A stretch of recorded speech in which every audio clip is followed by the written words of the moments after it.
umuntu uramya Imana, umuntu uhimbaza, abaye ari mu ijwi ry'uburirimbyi, ukwiriye kwambara umwambaro utarangaza abantu, kuko niwambara ibirangaza abantu biravuze ngo uri kwireherezaho abantu.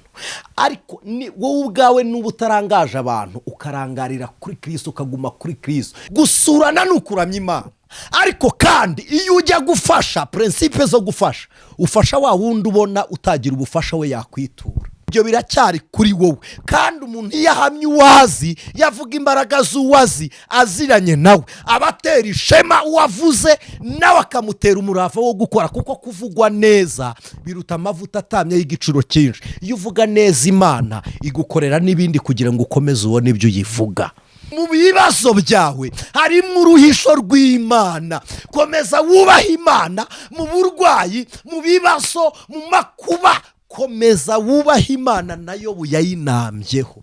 Kuramya, urabanza uce bugufi, ibyo kwiyerekana bikuvemo, hanyuma uharanire kugaragaza Kristo utuye muri wowe. Uramusigasira ugendeye mu cyubahiro kigaragara, kugira ngo tutagusha abato muri twe batarizera nk'uko twizera. Kabone niyo ijwi ry'umukanguzi.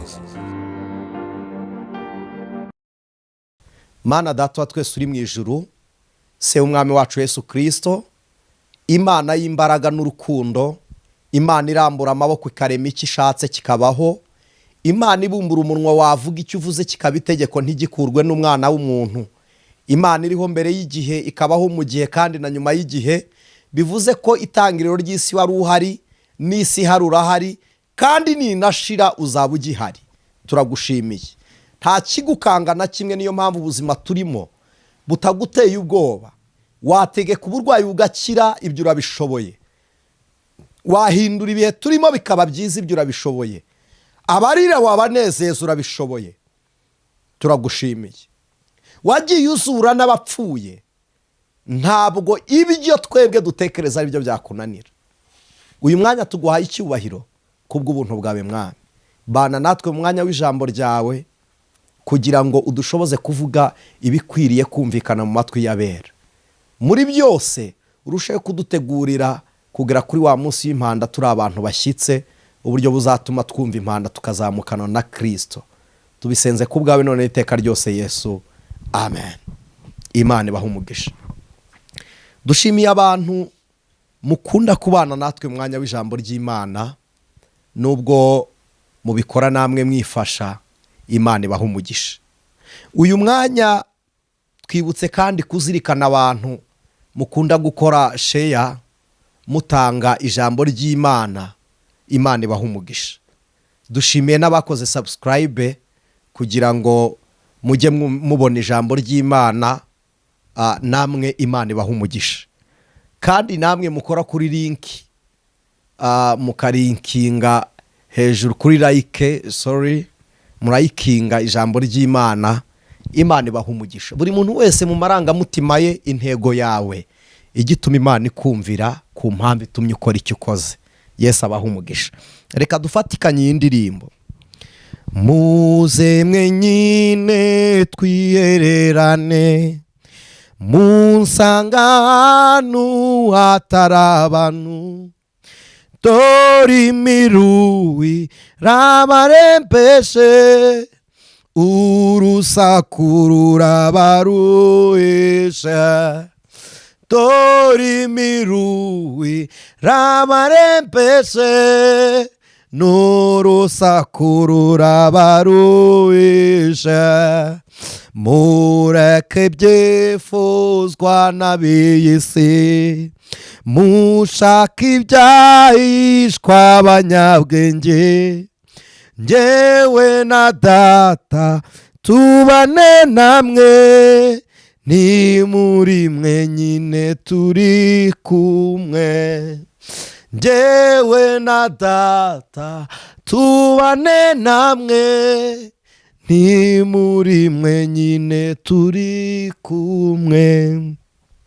Murajye mumbwire ibyo mwibwira, ibyo muvuga n'ibyo mukora, mu miruho yanyu munaniwe, bimenywa n'uz'imigambi yanyu mu miruho yanyu munaniwe, bimenywa n'uz'imigambi yanyu.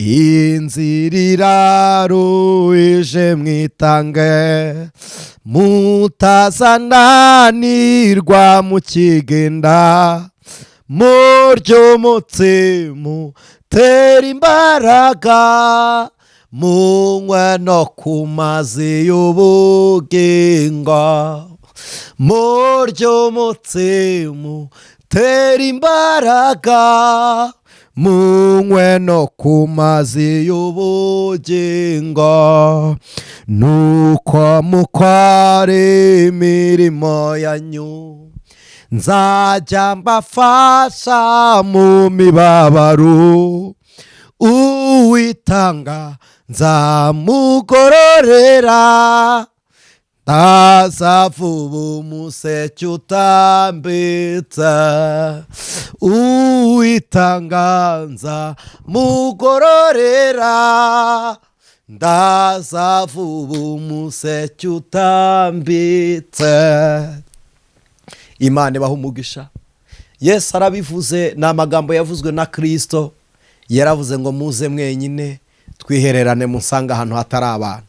Reka dusome ijambo ry'Imana twariho, igice cya 6, ubutumwa bwiza bwanditswe na Matayo. Haboneka isengesho Yesu yigishije abigishwa gusenga kuva ku murongo wa 5, session ya mbere twahereye muri 5 n'ubundi dusoza 13, ariko ntabwo twigeze tuhavuga hose kuko nanone aha ntituharangiza, tuzakomeza mu kindi kiciro kindi cyo hirya. Aravuze ngo igice cya 5 umurongo wa igice cya 6 umurongo wa 5, aravuze ngo nimusenga nimukamere nk'indyarya, kuko bakunda gusenga bahagaze mu masinagogi no mu nzira, ngo abantu babarebe. Ndababwira ukuri yuko bamaze kubona kugororerwa ingororano zabo. Aha Bibiliya ivuze ngo nimusenga nimukamere nk'indyarya, bwa mbere isengesho ry'indyarya cyangwa se uburyarya mu isengesho ni igihe usenga ushaka kumera nk'undi muntu, kandi ugasenga ushaka kwihimura ku muntu. Ariko hano Bibiliya iratubujije. Ijambo ry'Imana riravuze ngo hoya.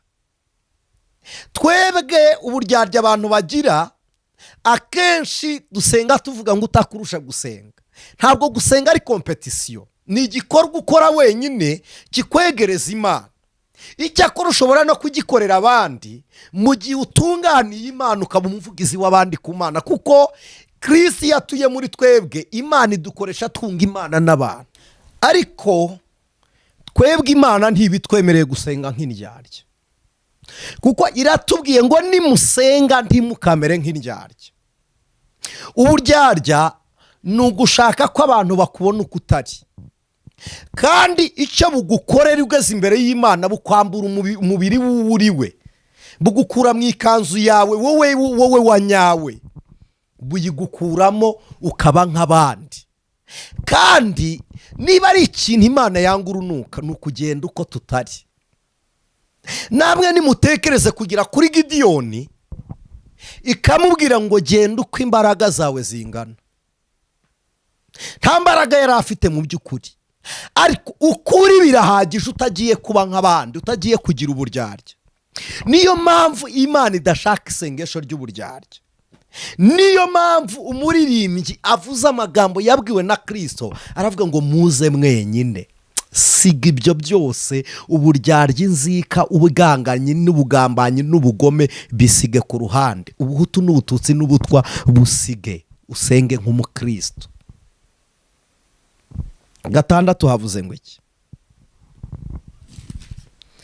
Umurongo waho wa 6, wewe nusenga ujye winjira mu nzu yawe, ubanze ukinga urugi, uhereko usenge so mwihereranye, nuko so ureba ibyiherereye azakugororera.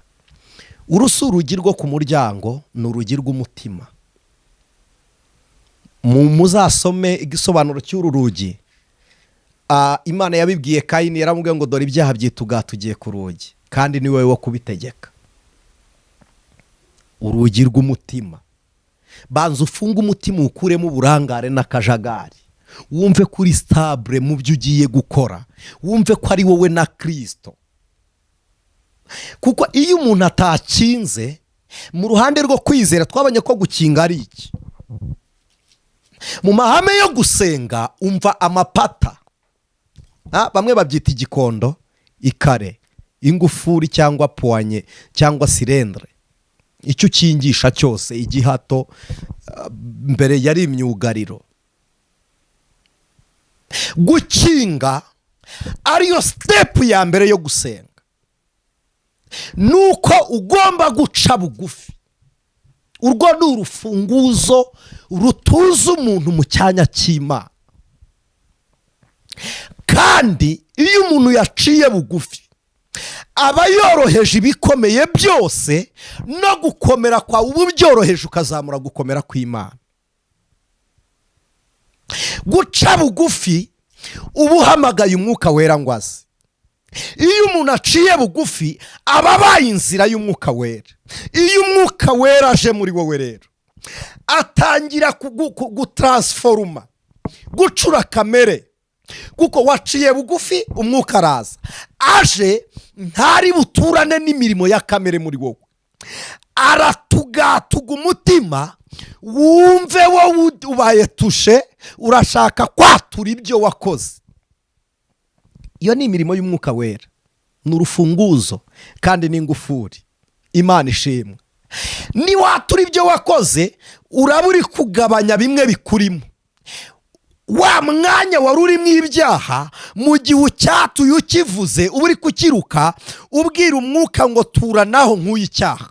Aho irari ryari riri n'aba ariho wicara, aho ubusambanyi bwari butuye n'aba ariho wicara. Ugenda wimura uwo mwanda wose, umwuka agenda akora isuku, akirininga aho ngaho, agaturamwo aho.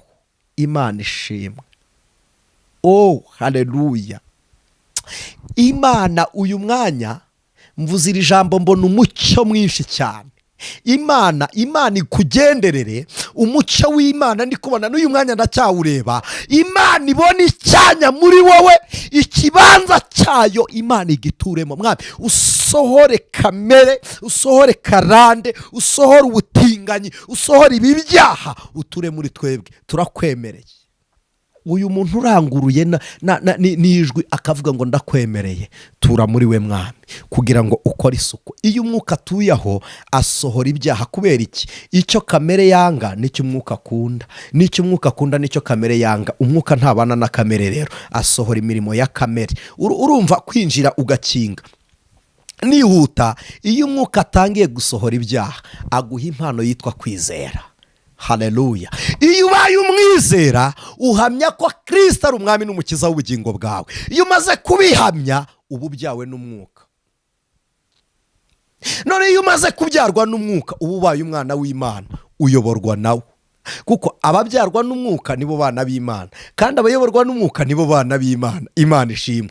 Iyo uyobowe n'umwuka wera rero, aba mu magambo uvuga, agukiza uburyarya, akukorera orientation y'amasengesho, akubwira indirimbo, niwe uguhangira, niwe esperance, niwe ukwespira, niwe mwuka uza kuri wowe. Ariko Imana ishimwe, Imana ishimwe, araza akamanuka kuri wowe, agatura kuri wowe, akakuzura. Iyo amaze kuza kuri wowe, aba akurinze, akurindisha imbaraga zitwa icyubahiro cy'Imana.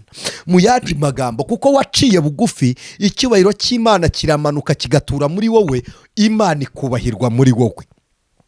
Ariko kandi iyo wishyize hejuru, uba ujugunye icyubahiro cy'Imana, kandi uba wikuye mu rubyaro rw'Imana. Kuko intego ya mbere y'Imana ni uguca bugufi. Kuko n'umukuru mu bwami bwo mu ijuru agomba kuba ari busuzuguritse mu rubyaro rw'abantu. Gusuzugurika si imvuga bwo kuza ukaba umucakara, no. Ushobora no kuba uri umutware, ariko kubaha ukagandukira butwara. Imana ibaha umugisha. Ikindi, iyo umaze kwatura ko Kristo ari umwami n'umukiza w'ubugingo bwawe, imana irakwimenyekanisha sasa, kuko imana ibonerwa muri Kristo Yesu. Kwa kukwiyereka ugenda usobanukirwa imana. Iyo niyo ntambwe ya mbere twagiye tuvuga. Iyo umaze kumenya imana urayihamya. Ntawahamya imana atayizi, ntawasenga atazi iyo asenga, ntawakwizera atazi iyo yizera. No, imana irakwimenyekanishiriza. Iyo imaze kukwimenyekanishiriza ikumenyesha aho utuye. Rero ngeze kuri step ya kabiri, igutuza mu cyanya cyayo. Nasomye ijambo riravuga ngo muri ubwoko butuye ukwabwo, ishyanga ryera, abantu imana yaronse ibakuye mu bise by'amaraso. Iyo imaze kukwiyegereza irakwimenyekanishiriza ikagutuza hawe.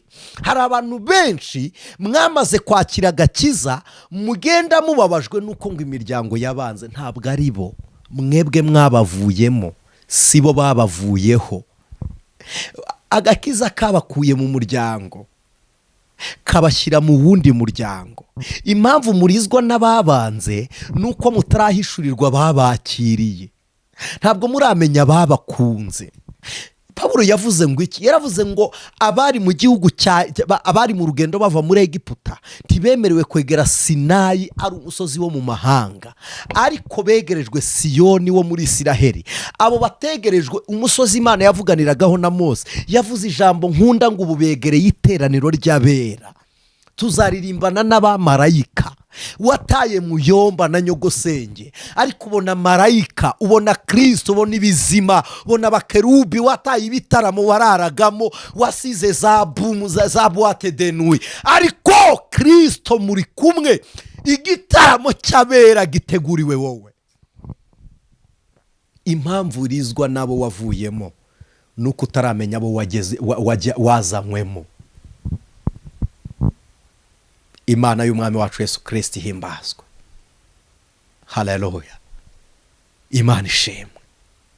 Rero bene uyu muntu ntabwo agira uburangare mu gihe cyo gusenga. No, abatumbiriye Kristo arakinga. Ntajwi yongorerwa na Satani, ntarimubwira ngo urapfa. Azi ko na nyuma y'urupfu hari ubuzima. Yakinze urugi rw'umutima we. Azi ko na nyuma ya none aha hariho kubaho. Azi ko kubaho ari Kristo no gupfa ari inyungu.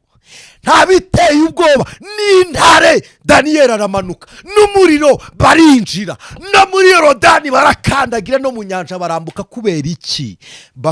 Bafite uburinzi, barakingiwe n'Uwiteka. Imana ishimwe. Imana ishimwe. Aba yakinze urugi rw'umutima. Abazi ko atava muri Kristo, abafungiranye na Yesu, ariko miliyoni na Kristo. Ibyo avuga biri muri Kristo, ibyo avuga birumvwa na Yesu, ibyo akora ni muri Kristo, ibyo akora arakoreshwa na Kristo. Kubera iki? Afungiraniwe muri Kristo Yesu. Amahame agenderaho nayo muri Kristo. Nkuko ugendera ku itegeko ry'igihugu utuyemo, niko ubana na Kristo, ukagendera ku bukristo bwa Kristo utuyemo. Imana ishimwe. Nihute, ntabwo nshaka kuza kubarambira. Ku murongo waho wa 8, nuko ntimugase nabo kuko so wo mu ijuru azi ibyo mukennye mutaramusaba. Mbere yuko usaba, Imana ibizi ibyo ukeneye. Kubera iki ibimenya utarasaba? Nuko ikuza imbere yuko ugira ibyifuzo, inakuza inyuma yuko usubijwe. Isoma imitekerereze yawe, ize ejo hawe, izi ibyo wibwira n'ibyo ukunda. Imana irabizi. Umurongo w'9 ngo nuko nimusenga musenge mutya muti: Data wa twese uri mu ijuru, izina ryawe ryubahwe, ubwami bwawe buze, ibyo ushaka bibe mu isi nkuko biba mu ijuru. Uduhe none ibyo kurya byacu by'uyu munsi, uduharire imyenda yacu nkuko natwe twahariye abari mu imyenda yacu.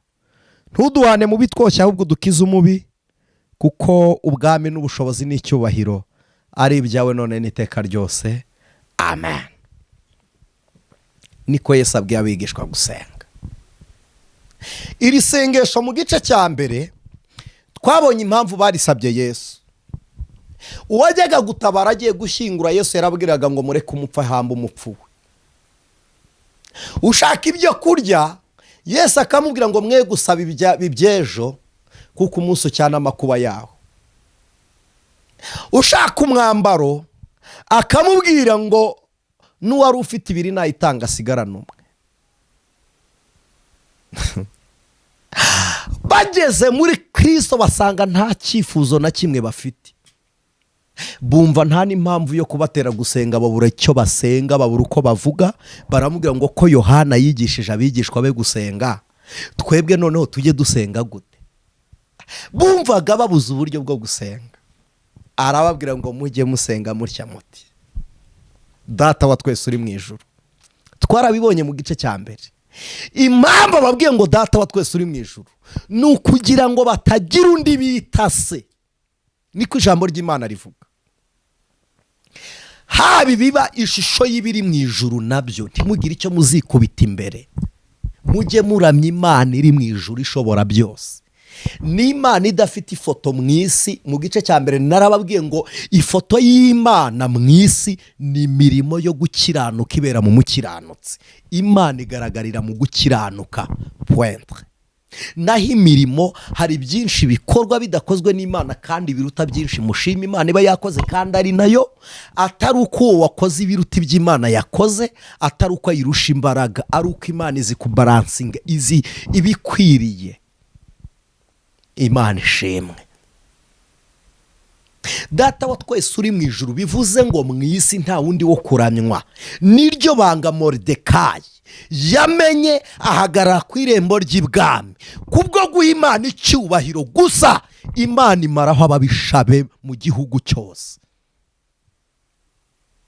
Kandi nimukurikirana, Hamani ni Moridekayi wenyine utari waramusenze.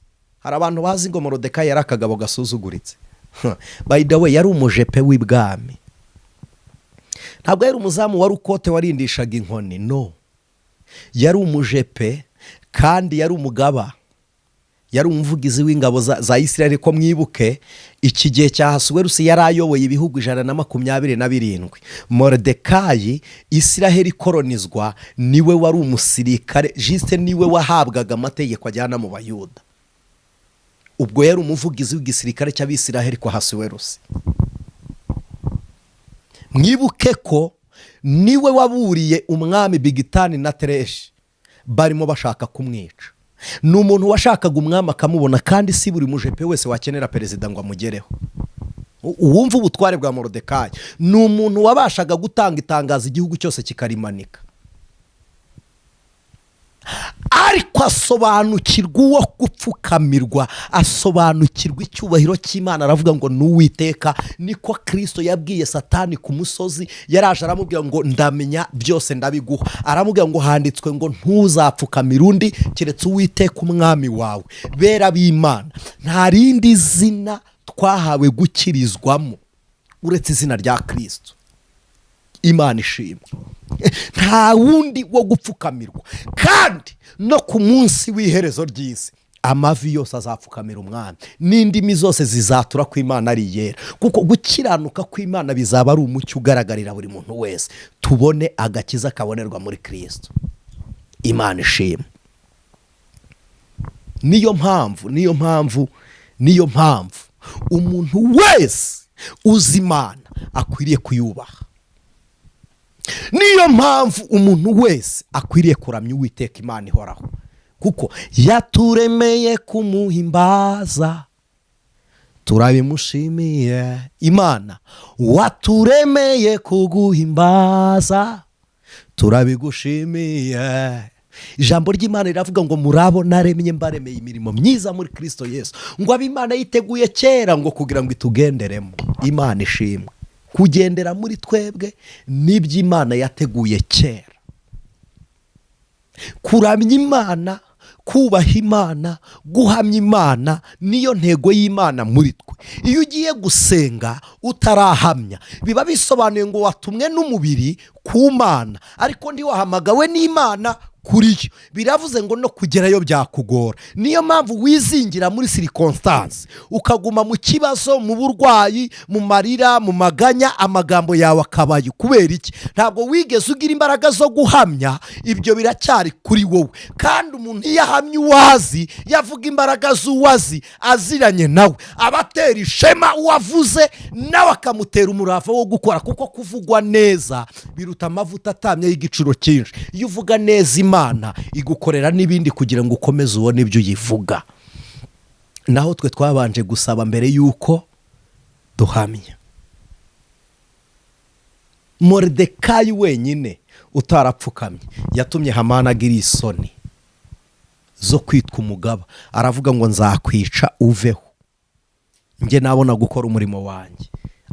Icyubahiro cy'umugabo umwe wenyine gituma Hamani ajya gusongoza urumambo. Iyo umuntu yubaha Imana bararusongoza ariko nturumanikwaho. Iyo umuntu yubaha Imana barakugambanira ariko ntibigerwaho. Yewe wanajya muri gereza, Imana ikabiguhisha abo bagambanyi kugira ngo imirimo yabo ibiretse gusohora. Iyo wubaha Imana ntuzabigurana iminsi y'amakuba yawe, uzakomeze kubaha Imana no mu gihe cyo kugeragezwa. Kuko iyo wubaha Imana no mu kigeragezo cyawe hari igisobanuro mu ruhisho rw'Uwiteka. Yosefu yagiye kwa Potifari, bene nyina baramugambaniye, bene se baramugambaniye, bica itungo isagira ngo Yosefu yarapfuye. Bajyana amaraso ku ikanzu arayintama ataraye Yosefu, akuka umutima ararira arihanagura birashira. Bajye kumuta mu rwobo babona ntibizazamo, bamugurisha n'Abishimayeli. Yari inzigo kuva kwa Yakobo mwene Aburahamu, mwuzukuru wa Aburahamu mwene Isaka, kumugurisha mu Bishimayeli. Ishimayeli n'umwana w'ishyari ryo kwa Isaka. Byari bivuze ngo ubwo bamuguze no kumwica bamwica. Bajya kumukoresha uburetwa bihimura, ariko Yosefu arihangana. Abishimayeli bamutwara ku isoko ryo muri Egiputa, agurwa na Potifari. Kwa Potifari asanga y'umugore wa Potifari, amutwara mu kibazo cy'ubusambanyi. Umuhungu aravuga ngo nubaha Uwiteka, akomeza kubaha Imana. Bamutwara muri gereza, kandi iyi gereza nirwo rwa ruhisho rwa Yosefu. Ntabwo kwa Potifari umugaragu bari kumukorera ngo ajye ibwami kwa Farawo, ariko ageze muri gereza yaje azanywe na Potifari, afunganwa n'abakoreye amakosa umwami. Agezemo asobanura inzozi z'umwami. Mu bibazo byawe harimo uruhisho rw'Imana. Komeza wubaha Imana mu burwayi, mu bibazo, mu makuba. Komeza wubaha Imana, nayo buyayinambyeho. Yosefu yafunzwe ari umugaragu, afungurwa ari premier ministre. Mu yandi magambo, mu bibazo yari yagiye kwiga kandi asohokana impamyabumenyi. Yafunzwe na Potifari, afungurwa na Farawo. Ukuboko kw'Imana kurakomesha ituzi musaraba. Icyo usabwa ni uguhamya Imana gusa. Ese ko mubizi, nk'ubu Yosefu yari gusenga ngo nkura muri gereza ajyanwe. Ise azi ko yapfuye, ntari busubire kwa Potifari, kandi ntajya mu Bishimayeli, kandi ntabona inzira imukura muri Egiputa. Murumva yari kubisaba ngo ajyehe. Yarahageze ariyakira, ariko agumana umutima wo guhamya Imana. Aravuga ngo nta handi najya, aha niho iwacu nyine. Agumana umutima wo guhamya Imana. Ariko Abisiraheli bose bageze muri Egiputa niwe wabagaburiye. Kubera iki? Yakomeje kubaha Uwiteka. Imana ishimwe. Moridekayi yanze kubarara, basongoza igiti ariko ntiyakimanitsweho. Ubaha Imana. Ibi bishusho mugera imbere mukabyikubita imbere, no, murababaza Uwiteka, murababaza Imana. Satani arabashuka akabaha agahenge mukagira ngo nicyo cyitwa amahoro. Murababaza Imana. Aya mazina murimo mubaha atari ya Kristo mukayasenga. Ntugasenga izina umuntu icyubahiro kimugomba, ariko kumusenga no. Mariya wa bene ntacyo agusabira, ni ukuri ntabasabira, ategereje umuzuko nk'abandi. Kandi ntabwo muzi ko ririya ari iyeri rya Antikristo kubakingiriza Yesu bakabaha imibiri y'abatagatifu. Abo bantu babahagarara imbere bakabibitangaza, nabo ubwabo batarabinoge muri Kristo Yesu ngo imitima yabo icire bugufi guhimbaza Imana, no. Niki gituma mu nsengero kuramya no guhimbaza biri gukorwa n'abantu batari mu ishusho yo guhimbaza? ni uko ababayoboye nabo ubwabo banze guhagarara mu mwanya ngo basane icyuho. Umuntu uramya Imana, umuntu uhimbaza, abaye ari mu ijwi ry'uburirimbyi, ukwiriye kwambara umwambaro utarangaza abantu, kuko niwambara ibirangaza abantu biravuze ngo uri kwireherezaho abantu. Ariko wowe ubwawe n'uba utarangaje abantu, ukarangarira kuri Kristo, ukaguma kuri Kristo, biravuze ngo aho ndi kureba bariho mureba. Intego yawe niyo abantu bakurikiye. Imana yabwiye Mose amagambo akomeye, yaramubwiye ngo nzafata ku mwuka uri kuri wowe aba ari wo mpa ku bantu banjye. Wowe umwuka ukurimo ni uwuhe ku buryo Imana yawufataho ikawutanga? Pawulo yabibwiye Abakorinto aravuga ngo nimuhagarara imbere y'abantu mukabwiriza musambana, bo bazaza bakubye. Nimubahagarara imbere muri abanyamarari, bo bazaza basambana, kuko umwuka ukurimo ugera mu bantu wakubye kabiri. Muzarebe umwuka w'urwigano rw'indimi, hari idini usanga bose bavuga ururimi rumwe, bose shikara baba izo gusa kwigana. Umwuka umurimo niwo mwafashe nyine, ntabwo mwafashe uri muri Kristo Yesu. Ndabizi noneho murarakara, ariko umuntu nashaka kumva ibyo ashaka ajye yiganiriza, kuko niwiganiriza ni wowe uzi ibyo ukwiriye. Ariko nushaka kumva inyigisho mu nyigisho z'abandi, jya utegera amatwi biturutse mu bandi. Abantu mwese mukwiriye kuba Kristo ari we banze ryo kwizera kuri mwe, ari nawe ugusoza. Ntabwo bivuze ngo niba twizera Imana tuyoboka abatuyobora, no, niba tuyobora ariko ntitwabayobotse. Tuyoboke Kristo, batuyobore mu izina rya Kristo. Ariko nibitaba mu izina rya Kristo, bajye ku ruhande dukorera Imana. Kubaha Uwiteka niko gukinga. Nihuta ngasenga. Data wa twese uri mu ijuru, iri sengesho rifite ibice bitatu. Data wa twese uri mu ijuru, ni uguhamya. Izina ryawe ryubahwe, ni ukuramya. Ubwami bwawe buze, ni ugusaba. Guhamya, kuramya, ugasaba. Ariko abenshi mu isi babanje gusaba. Mu cyiciro cya mbere narabivuze, abigishwa bose bitaba Kristo abahamagaye, bari bazi ko bagiye kuza kuba abasirikare, bari bazi ko bagiye kuza kuba abakozi muri guverinoma ya Isiraheli. Matayo yari azi ko azayobora ikigo cy'igihugu gishinzwe imisoro n'amahoro. Petero yari yararangije gufata ubugaba bw'ingabo. Yuda yari azi ko azayobora imari n'umutungo kamere by'igihugu. Ba Yohana bari bazi ko aribo ba premier ministre. Mwibuke na nyina Sarume yaragiye aravuga ngo umwana wanjye umuzamuha iburyo undi muha ibumoso, kandi uwo mwanya yari asabye wari wabajura ku musaraba. Yesu aramubwira ngo ibyo si ibyanjye, kuko ntabwo Kristo ari we wari buze guciraho abantu iteka, niko ijambo ry'Imana ribivuga. Aravuga ngo ibyo ntabwo ari ibyanjye. Ko abantu bibeshye ku Mana basaba mbere yo kuyihamya, kandi iyo uhamije Imana irakuyobora ikaguha umurongo ngenderwaho. Iyo uri mu nzira umenya ibyo ukenera, umenya ibyo ushaka. Ariko iyo utaragenda ntumenya amakuba y'inzira, inzira wagezemo niho umenya imbaraga zikenewe izarizo. Mwasabiye inyuma y'inzira, musaba ibidakwiriye, ariko Imana ibashyire mu nzira, musaba ibikwiriye biboneye mu maso y'Uwiteka.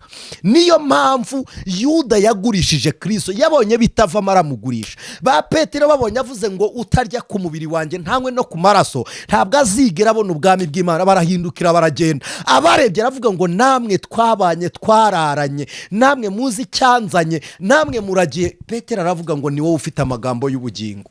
Nubwo uvuze ngo turye ku mubiri n'amaraso, tukumva ntitwakurya, mwigisha ko ntitumenyereye kurya inyama z'abantu, ariko nta wundi twigeze twumvana amagambo y'ubugingo. Abaroma badukuye umutima, abatambyi ntibatwereka n'irihumye, abacamanza bo muri twebwe batumereye nabi, baturenganya n'ubundi twagendanye ngo turica isabato. Ariko mubo twabanye nabo bose, Poli ya Monansedra, muba tugendanye nabo, ni wowe wenyine ufite amagambo y'ubugingo.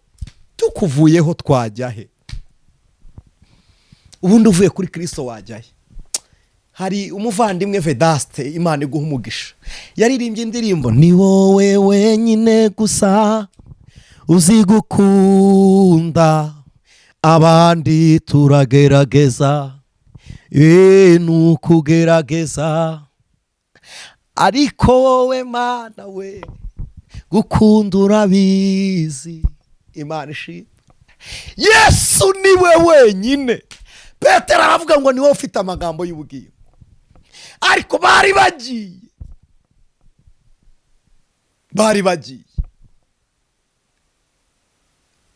Ngaruke ko twavuze guhamya Imana, tuvuge kuyiramya rero. Kuramya no guhimbaza ni ibintu bibiri bitandukanye ariko bikorerwa rimwe. Guhimbaza ni ukuvuga ibyiza umuntu yakugiriye cyangwa se kuvuga ibyiza Imana yagukoreye, ariko kuramya ni ukuvuga Imana ukwiri. Uri Adonai, Imana ikora ibyo igomba gukora. Uri Jehova Shalom, Imana y'amahoro. Mu ntambara Imana ni Imana y'amahoro, mu makuba Imana ni Imana y'amahoro. Uko ni ukuramya. Kuramya harimo igice cyo gutanga amaturo. Gutura ni ukuramya Imana, kuko umwami araturwa. Icya cumi ni ukuramya Imana. Gufasha imfubyi ni ukuramya Imana. Gusurana ni ukuramya Imana. Ariko kandi iyo ujya gufasha, prinsipe zo gufasha, ufasha wa wundi ubona utagira ubufasha we yakwitura. Ibi mujya gutwerera mukareba abakira akaba ari bo muha menshi, bingana no kuvoma amazi y'isoko ujya kumena mu nyanja ngo uri kuzuza inyanja. Inyanja isanzwe ifite amazi naho isoko yakama inyanja yatinda. Ibi mujya gusura abantu mwimya boroheje umwanya mukajya gusura abakomeye batawubafitiye. Reka mbabwire, aho kugira ngo menyane n'umuntu utazagira ishimwe ry'uko yamenya n'iseti, nibura ngo nshimire Imana ko nahuye nawe, nawe ushimire Imana ko twahuye. Tafadhali na byaruta tukajya duhura gutya, kamenya ngo uri umuntu, kamenya ngo ndundi, tukabana neza by'abakristo mu isi, ariko ntiwitwe inshuti yanjye mu buzima. Niba ari njye ufite ishimwe ry'uko nakumenye, wowe ntaryo ugira, ntacyo nkumariye. Birasobanuye ngo iyo umbuze ntacyo wunguka, iyo umbuze ntacyo uhomba, n'iyo umbonye ntacyo wunguka. Biravuze ngo rero singukwiye. Hari abo twasura bagashimira Imana ko twahageze, abo nibo bakenewe. Nibura akagira ihumura avuga ngo na runaka yageze iwanjye. Dukwiriye kubera abandi ihumure. Ibyo nabyo birimo kuramya Imana. Ibi mujya gutura mugatura injonjori ibibasagutse? No. Gutura ni ugukora igishyitse mu maso y'Uwiteka. Ibi mureba ngo abapasiteri barya amaturo, narabibabwiye, bayarye ntibayarye, icyo bayakoresha bazakibazwa n'Imana. Ariko aho kugira ngo Imana izababaze ko bayakoresheje nabi, nawe Imana ikubaze kutayatanze. Wayatanga bakayakoresha uko bashaka, Imana ikazabibabaza bonyine, ukaburokotsa umunsi w'urubanza. Kuramya Imana harimo n'imyambaro. Aho ngeze noneho ntibiri buze kuvamo. Imyambaro mvuga ni ukwambara ukwikwiza. Kwikwiza k'umugore si ugukenyera gusa, si amajipo n'amapantaro. Umugore niwe wambaye ipantaro bwa mbere, nuko doctrine z'amadini zibihakana, ariko umugore abakurikirana amateka niwe wambaye ipantaro bwa mbere. Kutambarana n'umugabo narabisobanuye mbere, ntabwo ari ipantaro, kuko murabizi ko amapantaro ya kigore atari amapantaro ya kigabo. Ahubwo ni uguhisha, kuko kwambara si ukurimba. Intego ya mbere yo kwambara ntabwo ari ukurimba. Intego ya mbere yo kwambara ni uguhisha isoni z'ubwambure bwawe. Iyo wambaye ibice bitera isoni bigaragara, already ntukwiriye no kujya kuririmba, kuko nturaba umuramyi. Umuntu uririmba akwiriye kuba ari umuramyi.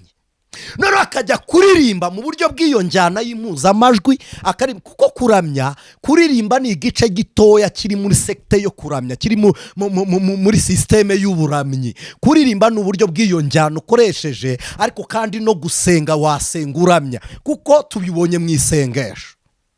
Wacuranga uramya, wafasha uramya. Niba utaramenya kwambika umubiri, ntabwo uraba umuramyi.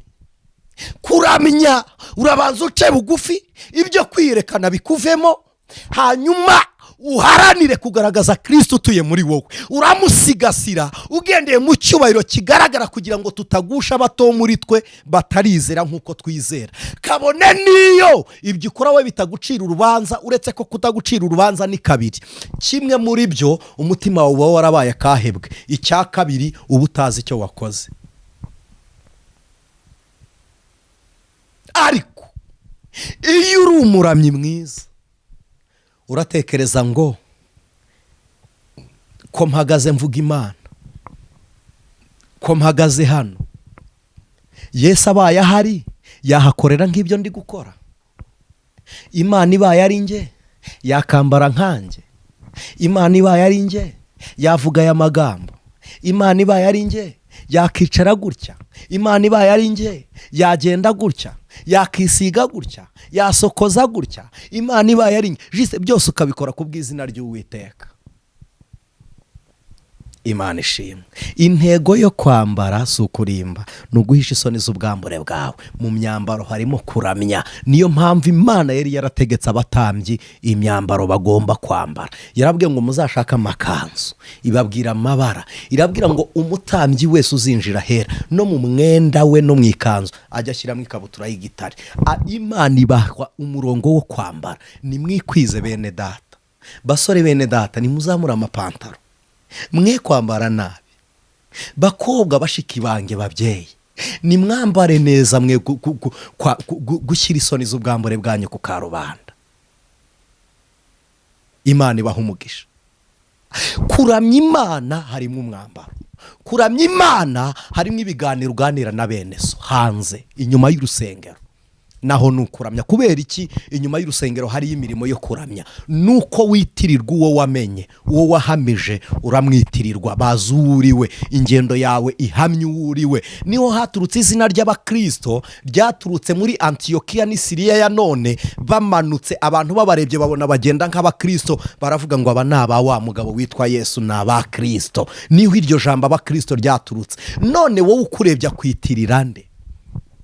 Uzi ko hari umuntu wambara mwahurira mu nzira ugatinya kumubwira ngo Yesu ashimwe. Hari umuntu ugira inyogosho mwahurira mu nzira ntutinyuke kumubwira ngo Yesu ashimwe, ku buryo ashobora gutwara Bibiliya cyangwa waba uyitwaye, mwahurira nk'ahantu kuri za toilet public toilet, ukaba watinya kumubwira ngo mfasha Bibiliya. Nigeze nava kuri church i Remera, nteranira i Remera kuri ADPR. Hari abantu bajya bambaza impamvu ngo kuki utajya uvuga aho usengera.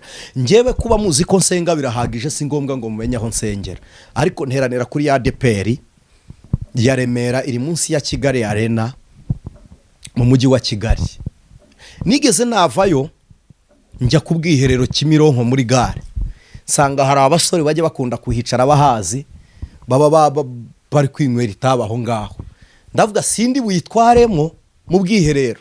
Ndeba umwe muri bo ndayimuha, arangije arambwira ngo pastor sinkubeshye sinashira isoni. Arambwira ngo sinshobora gufata iyi Bibiliya. Undi arangije arambwira ngo ariko ngo namwe muransetsa utiyime. Ndayimuha yiteruye ayirebye abiri byunzwe. Ijambo ry'Imana rigira izindi mbaraga. Hari umuntu muhura nawe mu nzira ku buryo ushobora kugira akantu ufata ukaba utafata Bible ngo mfasha, kandi nyamara ni umuramyi. Ngo yitwa umuririmbyi. Wamureba ari wacuranga kuri gitari ugasanga si umuramyi, ni umukozi w'amafaranga. Ugasanga arimo arakorera. Si bibi gucuranga ubona amafaranga, ntabwo ari bibi, kuko abanyagicaniro bakwiriye gutungwa n'ibyo ku gicaniro. Si bibi guha abavuga butumwa amafaranga. Nanjye sinshobora kubwira umuvuga butumwa ngo ngwino ubwirize, nemera agenda ntamuhaye amazi. Sinshobora. Mba profise gukorera umugisha, hanyuma umugisha wa kabiri ngira ku bakozi b'Imana nuko bemera ko bakira icyo mbahaye. Kuko umugisha ntabwo ari uko muduha, umugisha si uko mutanga, umugisha nuko abo muhaye bemera ibyo mutanze. Rero kuba bakora ibyo si ikibazo, ariko kumufata nk'umunyakiraka utari muri domaine y'icyo ari gukora, akaza gucuranga kuko abiza ariko atari umukristo, uwo nguwo ni nko gufata uwatetse ariko agateka ibishyimbo atazi kubitora. Ikirura cyo muri byo kibishya intama yose. Agasazi gato gatuma ubogora inkongoro y'amata. Kuramya Imana, Dawidi ajya gutoranya abaramyi, yarebye bene Asafu, aravuga ngo babe imbere y'Uwiteka, bagenda bitwararika, baca bugufi, batishyira hejuru, kandi kabiri bakunda gusenga ku buryo umwuka wo guhanga indirimbo bamanukira. bafite aho bahurira n'Imana ku buryo baba babonanye nayo, agacuranga mu njyana y'Uwiteka. Dore kuririmba ufite umucuranzi wuzuye umwuka wera, dore kuba mu iteraniro ririmo umuririmbyi wuzuye umwuka wera, dore kuba mu iteraniro ry'umudiyakoni wuzuye umwuka wera, niryo tandukaniro ry'ijuru n'isi. Nuko amadini n'amatorero, amateraniro yacu aba avanze, ariko mu ijuru tuzaba turi mu bumwe bw'umwuka wera. Nta kurobanura, ntawe bazatuza, nta gatebe ko ku muryango. Rero ijambo ry'Imana mu cyiciro cya kabiri twari turiho cyo kuramya riravuze ngo izina ryawe ryubahwe. Mu yandi magambo, mwibuke ijambo Bibiliya ivuga ngo nta rindi zina twahawe gukirizwamo uretse izina rya Kristo Yesu. Yarabivuze abantu baba confusion aho, yaravuze ngo mujye mubatiza abantu mu izina rya Data wa twese n'Umwana n'Umwuka wera. Ntabwo yavuze ngo mubabatize mu mazina, ni mu izina, ubwo ni rimwe rya Data wa twese n'Umwana n'Umwuka wera. Imana ishimwe. Iryo zina ni irihe? Ni Kristo, uwera bukuru uri mu cyimbo cy'Imana, ni Mesiya uwasizwe. Mbere yo gusenga, amahame yo gusenga: banza uhamye, numara guhamya uramye Imana. Niko Yesaya yavuze, nimujya kwiyiriza ubusa mubanze mufate ibyo kurya, gufasha nukuramya, mubifashisha abandi, mwambike imfubyi. Nicyo kintu cyatumye Imana yibuka Yobu iramugarukira. Yobu yaravuze ngo Uwiteka we, hari ibibero by'umupfakazi byambaye ubusa mpari, byabuze uburyo byambara. Hari imfubyi yaburaye se ndabimenya, sinyigaburire. Aravuga ngo niki wanshinja? Nimusoma Bibiliya iravuga ngo Imana yamuhoye agatsi, kwari ukumwirata kwa Satani gusa, nta kosa Yobu yari yakoze. Ariko yarahagaze arebye mu mirimo yabona nta kimana imurega. Niyo mpamvu ndashobora gusengera umuntu ushonje, aho kugira ngo musengere namusabira. Nabura ibyo mfite ngasaba nkavuga nti nimumfashe impe runaka. Niyo mpamvu nshuti z'umusaraba, umuntu ubabaye akeneye ihumure cyane. Mubera uko nako nukuramya. Iyo wafashije abantu, Imana ibanguka kuri wowe. Iyo ukora, iyo wubaka urusengero, iyo ugaburira abashonje, iyo wita ku bakozi b'Imana, Imana yuka n'urubyaro rwawe udahari. Nibyo byabaye kuri Obadiya. Yarafashije ayisha abahanuzi mu buvumo. Iki gihe kirageze, ndakavuze ndakibuka, yayisha abahanuzi mu buvumo, abahanuzi 150 abahanuzi 100 Obadiya kibashyira mu buvumo. Bamutera kugwa muri esheke yo gukoresha n'umushahara wose, ajya no mu madene, apfatishyuye amadene. Umugore ajya imbere ya Elisa aravuga ngo umugaragu wawe yakiranukiraga Uwiteka, kandi byose yabikoreshereje afasha abantu b'Imana. Wowe ibyawe byagendeye muri ruswa, kwa maraya? Byagendeye hewe ibyawe? Kwiyemera, mu businzi, mu bugambanyi, wowe byagendeye. Ariko Obadiya byari byo gufasha abantu b'Imana. Imana ishimwe, byari ibyo gufasha abantu b'Imana. Muri ino minsi reka nkavuge dusoza, tugeze mu kiciro nibyo kandi niho isi iri kwerekera, nubwo ari byo bidakwiriye. Abanyamuhamagaro badakenewe, hakenewe abanyamashuri bafite umuhamagaro, kandi nabo barahari. Abize banahamagawe n'Imana barahari, ariko kandi hari n'abahamagawe batarize. Abo bahamagawe batarize baremerewe n'ukuboko kw'abantu, ariko kandi kwiga byashoboka. Ese muri ba bavuga butumwa ukunda, muri bamuzi, hari nabo utazi. Hari n'igihe nta muvuga butumwa ukunda cyangwa ntabuzi. Nta numwe wakishyurira ishuri akajya kwiga teoloji kugira ngo umuhamagaro ukomeze. Nta wundi ubona wafasha akajya kwiga. Nibura mu gihe azaba ahagarara abwiriza ubutumwa, Imana izajya ibona ahagaze mu biganza byawe. Ni wowe uzaba umufashe ku ruhimbi. Imana izibuka ibyo biganza. Ese muri ba bana b'imfubyi b'Imana, ntawe wayigishora agacuruza? Ese muri bamwe bari kwa muganga babuze uburyo bataha, ntawe wakishyurira ivuriro agataha akajya kuryama mu rugo agasanga umuryango? Ese muri wa muryango udafite mituweli do sante, ntawe wakishyurira? Ibyo ni ukuramya Imana. Mwize gukorera idini, niyo mpamvu mutazi kubiba mu bantu b'Imana. Ibyo mwagafashije abera mubitwara mu idini. Mumbabarire iyo mbivuze nyine ngira ibibazo n'amadini, ariko nta wantumye kwihohora ku bantu. Ni ukuri kweruye. Nibyo amadini yubaka insengero, nubwo dufite sheke zo kubaka amazu meza, ariko tutarubaka imitima y'abasengera muri ayo mazu. Usanga dufite amazu meza ariko imitima ikomeretse. Ariko dukwiriye komora imitima niyo tutagira amazu. Nubwo iterambere riyakeneye, reka tuyubake tujijisha abantu, ariko twari dukwiriye kuba twubakitse mbere yuko twubaka.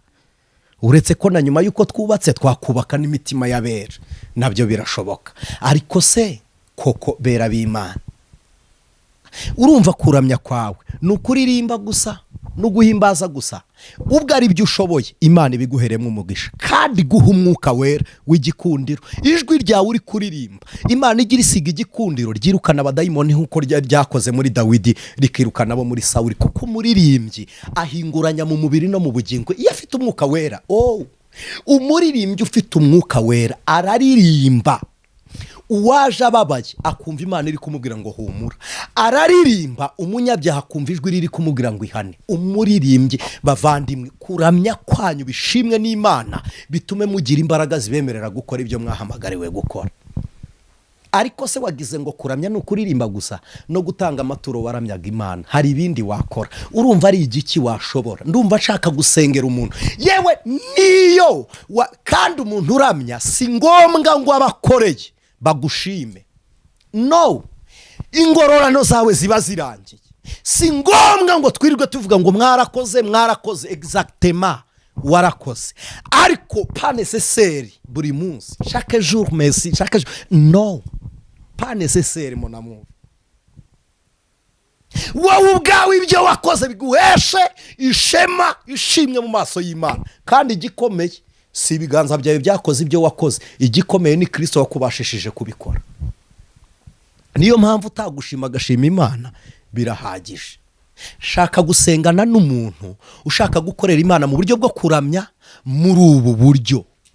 Urumva kuramya kwawe ushaka ko bigera ku Mana, mbere yuko usaba banza uramye, banza ufasha abandi, banza usengera abandi, banze wubaha iryo zina. Niryo dukiriramo, niryo twishimiramo, niryo ridukiza umubabaro, niryo rituvura indwara, niryo ridukiza amarira. Iryo zina ushaka. Urumva hari Imana ishyize ku mutima wawe wakorera bera? Reka ngusengere. Mana data wa twese, ibi biganza by'uyu mwene data, uyu mutima we n'uyu mubiri, mbifashe nk'umurima wawe, muhingemo imbuto nziza yasarura abandi bagashira inzara. Mugira isoko kugira ngo abavomyi bamushirireho inyota. Uyu uhize gukora muha umugisha, kandi umuntu agihiga mushoboze guhigura, kugira ngo bitaba idene rimukingirana akabaho atavugana nawe, bikaba inzigo mu maso yawe. Kuko guhiga ntuhigure birutwa no kudahiga. Mushoboze guhigura kugira ngo abane nawe amahoro. Mushoboze gufasha imfubyi, mushoboze gufasha indushyi, mushoboze kugaburira abashonje, mushoboze kusura abarwayi, mushoboze kwishyurira abapfakazi, mushoboze kwambika abambaye ubusa, mushoboze kubesha mu mazu abadafite aho baba. Kuko Mwami umukiranutsi wawe ni ukuboko ukoresha imirimo mu isi. None Mwami, aba bantu mbasabiye umugisha. Uyu muntu uhize gukora iki kintu kandi akaba agishyize mu bikorwa, umugisha w'iburyo n'ibumoso n'umugaragareho. Umugisha wo kurindwa, umugisha w'urwunguko, umugisha w'urubyaro, umugisha wo gukira indwara no gukira by'ubukire bibe kuri we, kugezaho Mwami umuhindura igihangange, yavuga ukamwitaba, yaririmba ukamwumva, yasenga ukamutegera amatwi.